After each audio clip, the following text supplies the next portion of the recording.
여러분 오늘의 시편을 보면은 다윗의 시라고 되어 있죠.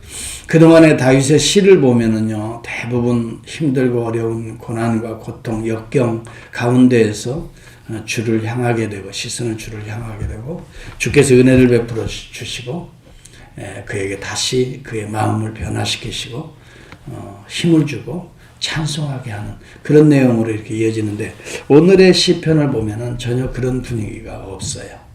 공경에 빠졌다든지 고통 속에 절망감에 휩싸여 있다는 그런 고백이 전혀 없어요. 어찌 보면은 마치 공중으로 올라간 것 같아요.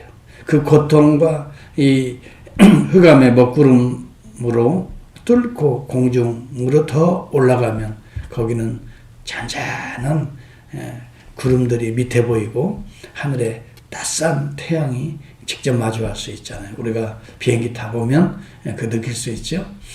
비가 오고 뭐 아래는 그렇지만 그걸 뚫고 올라가면 거기에서 누리는 그 평안함, 그것을 우리는 오늘 시편을 통해서 보여주고 있어요. 이 땅에는요 그런 어려운 일들이 또 고통스러운 일들이 많이 있지만 우리의 영혼이 이것을 뚫고 올라가게 되면 평안해지고 마치 요한계시록의 4장 이후에 보면은 천상에 올라가서 노래 부르는 찬양하는 송축하는 그런 내용들이 나오죠.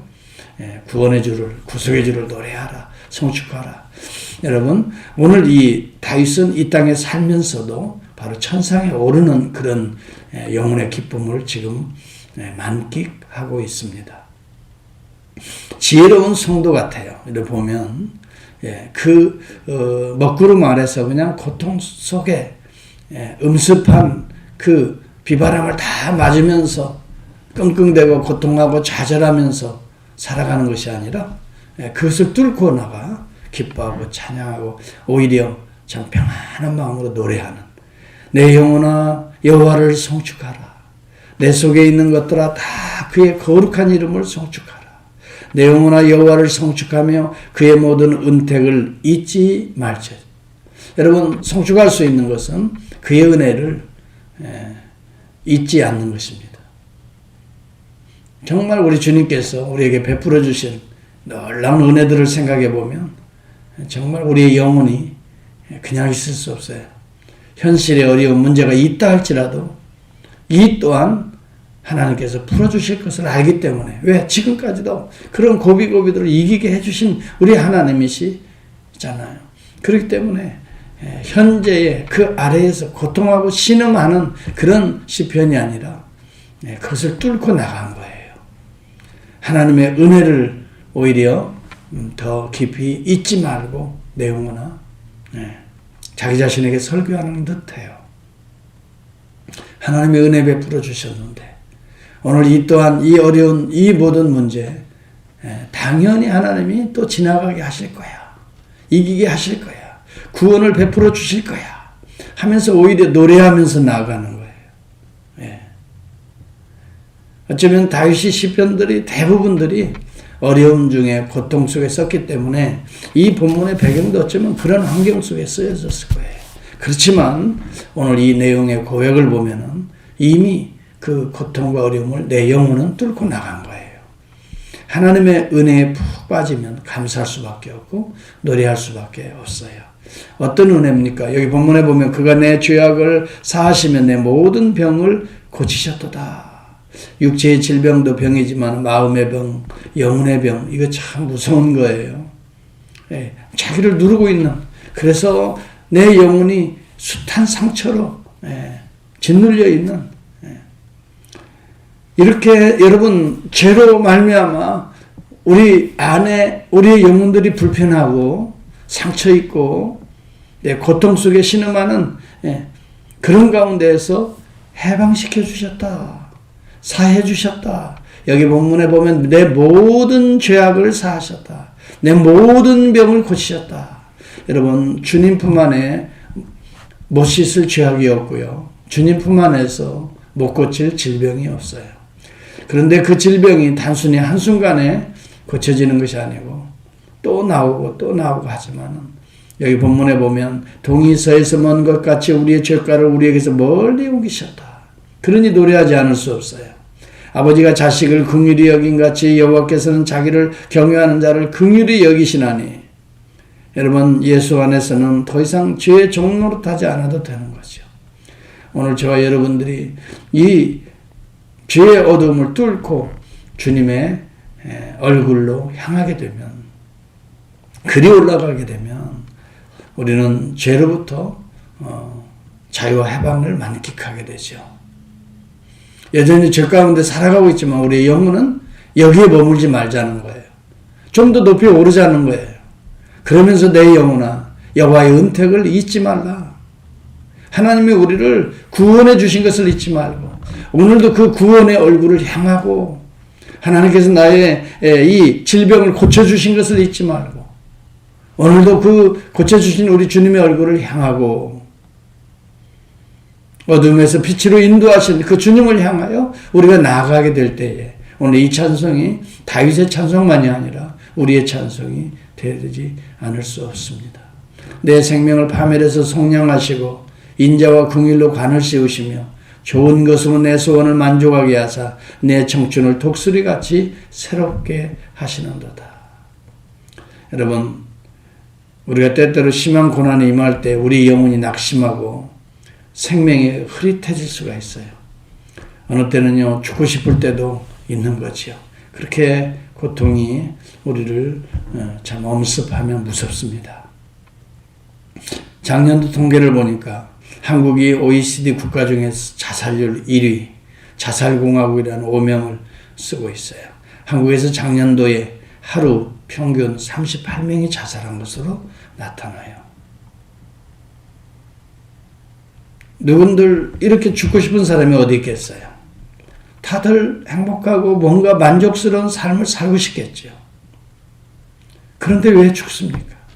심지어 대통령까지 한 사람도, 서울시장까지 한 사람도, 자기 대선 후보 1위까지 올랐던 사람의 비보를 우리는 왜 들어야 합니까? 항상 노동자와 약자들 편에 서서 온몸으로 투쟁해왔던 존경받는 이런 분들, 정치인도 왜 스스로 목숨을 끊어야 됩니까?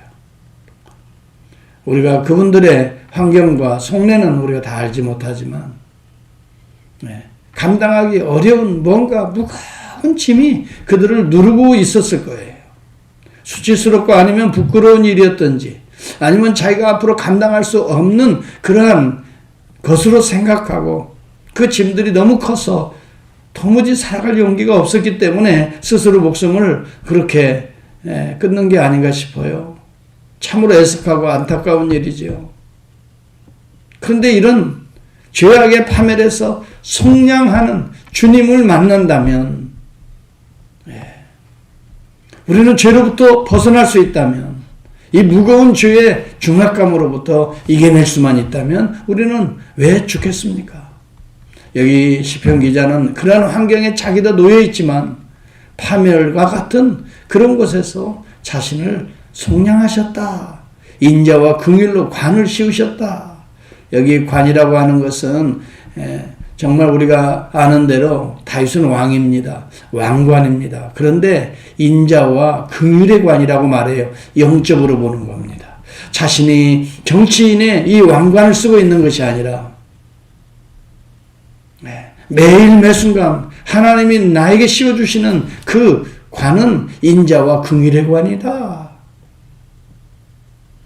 여러분, 오늘도 주님께서 이러한 은혜로운 관들을 씌워주시고 계시는 거예요. 좋은 것으로 오늘도 우리의 앞길을 인도하실 거예요. 우리의 소원을 만족하게 하실 거예요. 우리의 청춘을 독수리같이 오르게 하실 거예요. 중요한 것은 우리가 이 주님을 다 클린하라, 연합하라. 여러분, 독수리가 창공을 향하여 날아가는 모습을 보세요. 비바람이 와도 숨지 않습니다. 쫙 타고 올라가는 것을 보면 얼마나 멋있습니까? 다윗은 숱한 전쟁터에서도 하나님께서 그의 생명을 지켜주셨어요. 어려운 문제가 임합니다. 또 지켜주실 것을 믿는 거예요. 그래서 그의 영혼은 하나님의 품으로 오르고 있어요. 하나님의 인자와 긍휼로 오르고 있어요. 이것이 여러분 인자와 긍휼로 멸관을 씌워주셨다라고 하는 다윗의 신앙 고백이라고 생각합니다. 저와 여러분 요즘에 이렇게 어려운 환경 속에서도 우리의 영혼이 노래할 수 있어요. 송축할 수 있어요. 감사할 수 있어요. 죄의 은택을 잊지 말아야 됩니다. 오늘도 우리 주님은 여전히 살아계시고 성령을 통해서 우리와 함께 하고 계시는 것을 잊지 말아야 됩니다. 여러분, 우리의 부정적인 생각들을 다 내십시오. 하나님을 향하여 내쉬고 하나님의 신선한 공기를 들어 마십시오. 내가 너와 함께 한다. 그리스도 안에 있으면 누구든지 새로운 피조물이 되는 거예요. 예수 그리스도의 이 놀라운 생기를 들어 마십시오. 그때 우리는 새로운 피조물이 되는 것입니다. 오늘을 하나님의 은혜 안에서 승리하시기를 바랍니다. 오늘 우리가 의미 있는 삶을 살아갈 수 있기를 바랍니다. 오늘 그리스도 안에 정말 재미있는 삶을 살아갈 수 있기를 바라요. 환경이 어렵다고 나는 그렇게 안 된다고요. 천만에요. 그렇게 안 된다라고 하는 부정적인 생각이, 그런 죄된 생각이 여러분을 묶고 있기 때문에 안 되는 거예요. 이것을 벗어버려야 돼요. 다윗은 여러분 항상 좋은 때에 시편을 기록한 게 아니에요. 어둠 속에 있을 때에도 그는 항상 피 대신 주님을 바라보면서 이런 이 놀라운 은혜의 고백을 하고 있는 거예요. 하나님의 긍휼과 자비의 은혜가 계속 흐르고 있었어요. 그의 고백을 계속해서 보시겠습니다. 8절과 11절에 보면 여호와는 긍휼이 많으시고 은혜로우시며 노하기를 더디하시고 인자심이 풍부하시도다. 자주 경책하지 아니하시며 때때로 경책을 받기도 했어요. 그렇지만 자주는 아니시다. 너를 영원히 품지 아니하시라. 우리의 죄를 따라 우리를 처벌하지시는 아니하시고 우리의 죄악을 따라 우리를 그대로 갚지 아니하셨으니 이는 하늘이 땅보다 높음 같이 그를 경외하는 자에게 그 인자심이 크심이로다. 여러분, 하나님의 우리를 죄에 따라서 처벌하시기로 하면 벌써 우리는 이 땅에 존재할 수 없어요. 그렇지만 하나님께서는 긍휼과 자비로 우리를 날마다 죄로부터 건져내시기 때문에 죄악을 따라 우리를 처벌하시는 분이 아니세요. 이미 처벌받으시는 한 분이 계시기 때문에 그래요. 내 대신 내 죄악을 따라 처벌받으신 분이 계세요. 내 죄악을 따라 영원한 진노를 또 심판을 받으신 분이 계시기 때문에 오늘 우리는 그로부터 구원받는 거예요. 그분이 예수 그리스도세요. 우리 주님은 우리의 죄악을 따라 처벌받으신 분이에요. 우리의 이 더러움을 따라 하나님의 진노와 심판을 자신께서 받으신 분이에요. 그렇기 때문에 우리는 그로부터 구원받게 되는 거예요. 여러분, 우리에게 임하는 이 죄사함의 은혜, 다윗이 그렇게 하나님 앞에 동의서에서 먼 것 같이 자기의 죄가를 던져버리신 이 죄사함의 은혜, 하나님의 진노와 심판으로부터 자유하는 이 하나님의 긍휼과 자비의 은혜, 오늘 예수 그리스도를 통해서 우리에게 임하고 있다는 것이죠. 이것을 우리가 안다면 우리는 더 이상 어둠 속에 갇혀 있지 않습니다.